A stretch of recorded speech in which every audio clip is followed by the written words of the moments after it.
सुनिए भाई साहब, गोराई निषाद जी के बारे में आपको पूरा बताता हूँ, पूरा डिटेल सुनिए कि कौन थे, कहाँ से, बहुत सारी चीज़ें जो है पूरा डिटेल में सुनिए सर। हाँ बताइए सर, गोराई जी के बारे में आप। ऐसा है, हिरण्यकश्यप के वंशज में, उनके वंशावली में चक्रवर्ती राजा बेण पैदा हुए।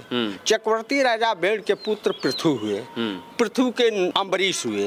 अम्बरीश के नहुस हुए। नहुस के आयात हुए। आयात के 5 पुत्र हुए, यदु, तुर्वसु, दुरु, अनु और पुरु।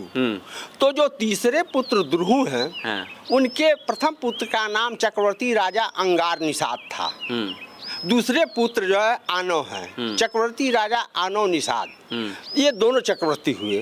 तो जो प्रथम पुत्र है, उनके पुत्र जो है सम्राट तीर्थ जो है प्रयागराज हुए, जिसको आज हम प्रतिष्ठानपुर प्रयागराज इलाहाबाद के नाम से जानते हैं। वहाँ इनका शासन और राजभवन था, गोरा जी का। नमस्ते दोस्तों, हमारे फेसबुक पेज हम सब की बात में आप सब लोग का स्वागत है। आप देखते होंगे पूरे भारत में भ्रमण करता रहता हूँ, साथ में इतिहासकार कुंवर हरिलाल निषाद जी हैं। बहुत सारे वीडियोस मेरे साथ में बना चुका हूँ, जानने का प्रयास करते हैं। अभी कुछ दिन पहले 5 अप्रैल को पूरे भारत में बहुत सारी जगह पे निषाद समाज के राजा कहूँ भगवान को गोरा निषाद जी की जयंती मनाया गया था। तो बहुत सारे लोग अलग अलग बातें करते हैं। आज समझते हैं गोरा निषाद जी कौन थे, क्यों जयंती मनाया, बहुत सारी चीज़ें। पूरे वीडियो के लास्ट बने रहिए, एक अच्छा इन्फॉर्मेशन मिलेगा जो कि लाइव पे कहेंगे। सर जी, हमारे फेसबुक पेज के पूरा स्वागत है और बहुत सारे लोग आपको जानते हैं, पूरी दुनिया के लोग पहचानते हैं आपको हैं। और दोबारा कुछ शब्द बोलिए, फिर बहुत सारी बातें करने जा रहे हैं हम। इस कार्यक्रम के लिए आपको जो है धन्यवाद देते हुए ये कहना चाहूँगा कि जो भ्रांतियाँ फैली हुई है समाज में अधूरे ज्ञान की वजह से, चूँकि भगवान निषाद राजगुह का जन्म जो है कुलोरियन सभ्यता में हुआ था, उसको निषाद राज जो है कोल कहते हैं। उस समय जो भारत की व्यवस्थाएं थी और जो ईस्वी से व्यवस्था हुई, उसमें ये व्यवस्था दी गई कि विक्रमी संवत एक जो है पंचांग शुरू हुआ। तो विक्रमी संवत के हिसाब से राम का जन्म यदि जो है चैत राम नवमी के 9वें दिन है। भगवान राम को मानते हैं? भगवान राम चूँकि आराध्य तो नहीं है, लेकिन सम्मानित है, पुरुषोत्तम है। अच्छा। उत्तम है। उनके मित्र थे गोरा निषाद जी? उनके मित्र और सगे पटीदार मौसी के लड़के थे। ये कहीं लिखित में है? ये लिखित में है। कहाँ लिखित में है ये? ये रामायण और रामचरितमानस और पुराणों की जब वंशावली, चक्रवर्ती राजा बेण निषाद की वंशावली आप जब पढ़ेंगे तो उनके पुत्र पृथु हैं। नहीं, वो लोग देखना चाहते हैं, पढ़ना चाहते हैं, कहाँ खोजेंगे सारी चीजें? उत्तर आप जो है उत्तर कांड को पढ़वाइए, स्कंद पुराण को पढ़वाइए, उसमें वंशावली दिया गया है। वयम रक्षामि को पढ़वाइए, उसमें वंशावली दी गई है। जैसे जैसे मतलब प्रमाणित है, ये प्रमाणित है। अच्छा। को उनका जन्म जो है कुलोरियन सभ्यता, मतलब जो आर्य वैदिक लोग उसको त्रेता कहते हैं। त्रेता संस्कृत का शब्द है। 3 चीज़ों का ज्ञान, अग्नि वायु जल का ज्ञान जिस समय हुआ है, उसको जो है जो हमारे विद्वान लोगों ने, ऋषियों ने, मुनियों ने कहा है, तो जो आर्य वैदिक परंपरा के थे उसको त्रेता वो कहे। और जो उसी में जो है पुरातन सभ्यता को मानने वाले थे, जिस पर शोध हुआ है, जो विश्व की 8 प्राचीन सभ्यताओं में शोध हुआ है, जिसमें 4 सभ्यता भारत में पाई जाती है। उसमें वो दूसरी सभ्यता थी कुलोरियन, सम्राट निषाद राज कोल की सभ्यता थी। उसी सभ्यता में भगवान निषाद राज गुह का भी जन्म हुआ था। अब भगवान राम जो पुरुषोत्तम कहलाते हैं, उनका भी जन्म हुआ था। चूँकि भारत का 9 वर्ष जो है चैत मास से शुरू होता है, तो आज का जो अंग्रेजी कैलेंडर है उस हिसाब से वह दिन जो है 12 अप्रैल पड़ रहा है। कभी ये तारीख बदल जाता है। जैसे 5 अप्रैल को मैं भी बहुत सारी जगह गया था, कार्यक्रम हुआ था और वहाँ पे लोग जो गोरा निषाद जयंती मनाई गई थी, गोरखपुर में बहुत सारी जगह मनाया गया था। सोशल मीडिया पे देखा गया, बहुत सारे देखे मनाया गया। तो लोग कहते हैं कि 5 तारीख को गोरा जयंती मनाया जाए, कोई कहता है 12 तारीख गोरा जयंती मनाया जाए। ये भ्रांतियाँ क्यों हैं, क्यों लोग अलग मनाते हैं? बता रहा हूँ। जो ये चैत राम नवमी, ये विक्रमी संवत का जो है गणना है, उस हिसाब से गणना होता है। और जो कैलेंडर का, जो अंग्रेजी कैलेंडर के हिसाब से जनवरी से महीना शुरू होता है, उसकी गणना में पूर्व काल में मुलायम सिंह की सरकार में एक बार 5 अप्रैल को पड़ा था गोरा जयंती। गोरा जयंती। अच्छा। चूँकि वो चैत पंचमी निषाद राजगुह का जन्म था, तो उस दिन भी डेट पड़ गया था 5 अप्रैल, और उसी के भ्रम में गोरखपुर से स्पेशली उत्तर प्रदेश से लोगों ने मनाना शुरू कर दिया। तो जब पढ़े लिखे लोग, विद्वान लोग, इस समाज, निषाद समाज में भी अनेक विद्वान हो गए हैं, खोजक हो गए हैं, तमाम चीज़ें हो गई है, तो उन लोगों ने कहा कि नहीं, जब राम का जन्म, जिनको हम भगवान की संज्ञा दे करके राम कहते हैं, उनका जन्म जो है चैत राम नवमी, मन चैत महीने की नवमी को जन्म हुआ था, तो उनसे 4 दिन जब बड़े थे तो पंचमी हुआ। तो चैत पंचमी को भगवान निषाद राजगुह का जन्म माना गया।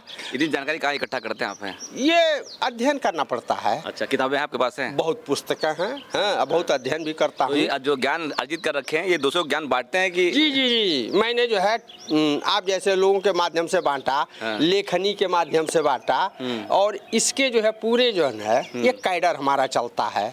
अच्छा, आप पेशे से वकील आप हैं? जी जी। और मुझे लगता है कि मुझसे उम्र बहुत ज़्यादा बड़े होंगे आप हैं। और देखा ये जाता है बहुत सारे लोग जो है, जैसे युवा पीढ़ी है आज के डेट में, वो गोराई निषाद जी के बारे में बहुत जानती नहीं है। तो क्या मतलब कि आज के जो युवा पीढ़ी को गोराई निषाद के बारे में कितना जानना चाहिए, और जानना चाहिए कि नहीं जानना चाहिए? नहीं जानना चाहिए, जानना चाहिए ना? जब तक अपने इतिहास को मतलब जरूर जानना चाहिए। जानेंगे नहीं, तब तक आप सोच न पाएंगे, न कुछ बोल पाएंगे। मैं कह रहा हूँ कि संक्षिप्त में उनका पूरा डिटेल दे देंगे, अगर आप 2 मिनट बोल देंगे, बिल्कुल, पूरा बता दें। एक बोलता है पूरा। सुनिए भाई साहब, गोराई निषाद जी के बारे में आपको पूरा बताता हूँ, पूरा डिटेल सुनिए कि कौन थे, कहाँ से, बहुत सारी चीजें जो है पूरा डिटेल में सुनिए सर। हाँ, बताइए सर, गोराई जी के बारे में आप। ऐसा है, हिरण्यकश्यप के वंशज में, उनके वंशावली में चक्रवर्ती राजा वेणु पैदा हुए। चक्रवर्ती राजा वेणु के पुत्र पृथु हुए। पृथु के अम्बरीश हुए। अम्बरीश के नहुस हुए। नहुस के आयात हुए। आयात के 5 पुत्र हुए, यदु, तुर्वसु, दुरु, अनु और पुरु। तो जो तीसरे पुत्र दुरहु हैं, उनके प्रथम पुत्र का नाम चक्रवर्ती राजा अंगार निषाद था। दूसरे पुत्र जो है आनव है, चक्रवर्ती राजा आनव निषाद। ये दोनों चक्रवर्ती हुए। तो जो प्रथम पुत्र है, उनके पुत्र जो है सम्राट तीर्थ जो है प्रयागराज हुए, जिसको आज हम प्रतिष्ठानपुर प्रयागराज इलाहाबाद के नाम से जानते हैं। वहाँ इनका शासन घर और राजभवन था, गोहरा जी का। ईसा पूर्व 3री शताब्दी आते आते उसका नाम बदल कर के वत्स देश हो गया। अच्छा, इलाहाबाद का नाम बदलकर वत्स देश हो गया, चूंकि चक्रवर्ती राजा देवदास निषाद के पुत्र प्रदर्तन जो थे, राम और निषाद राजगुह, एक ही साथ ये लोग जो है गुरु वशिष्ठ के आश्रम में शिक्षा ग्रहण करते थे। तो उसमें उस समय, उस काल में चक्रवर्ती राजा देवदास जो है महाजनपद काशी के शासक थे, और वहीं पर उत्तरी जो काशी कहलाता था, तो उसमें राजा मधोक पैदा हुए थे, वो भी वहीं के राजा थे। लेकिन मधोक के पुत्री, जिनको माता साहा जी कहते हैं, भगवान निषाद राजगुह का विवाह हुआ राजा मधोक की पुत्री। सिंगरपुर हम जाते कभी हैं, देखते बहुत बड़ा किला कहते हैं वहाँ पर है, दुर्ग वहाँ पर है, वो उन्हीं का था क्या गोराई निषाद जी? किला नहीं है, कुछ निषाद जिस राजभवन को, श्रृंगेरपुर उनका राजभवन था, और वत्स देश की राजधानी थी। इसलिए जो अध्ययन नहीं किए हैं, जिनका अध्ययन अधूरा है, कुछ कर दें उसका कोई मतलब नहीं है। जो हमारा पुराण कहता है, साक्ष्य कहता है, लिखित प्रमाणित है, उसमें जो है वह श्रृंगेरपुर जो है उनका राजभवन था, और वत्स देश की राजधानी थी। उसका सामरिक दुर्ग जो है कालिंजर दुर्ग था, जो इसमें बांदा में। मैं अब समझ गया कि मेरे अंदर खून दौड़ा ना, राजाओं का खून है ये। जी। और जितने निषाद समाज के लोग देख रहे हैं, उन सबके अंदर राजाओं का खून दौड़ा है, और आपके अंदर राजा खून, क्योंकि आप निषाद हैं ये। तो हम सबको गर्व होना चाहिए कि हम लोग जो है गोराई निषाद जी के जो है वंशज हैं। ठीक बात है ये, और सबको जाना चाहिए गोराई। अब बताइए कि 5 तारीख को गोराई जयंती मनाना चाहिए कि 12 तक मनाना, 12 पर मनाना चाहिए? इस समय जो है आप कब मनाएंगे? हम तो जो है सबको संदेश भी दे रहे, पूरे विश्व के निषाद समुदाय, विद्वानों को, कुछ अधकचरे जो लोग हैं, अशिक्षित हैं, अनपढ़ हैं, उनको भी बताता हूँ कि देखिए उस समय नहीं 5 को मनाए 12 को मनाए? 12 को मनाए। 12 के 12 को मनाएंगे? जी जी जी। 12 किस लिए कि यदि राम का जन्म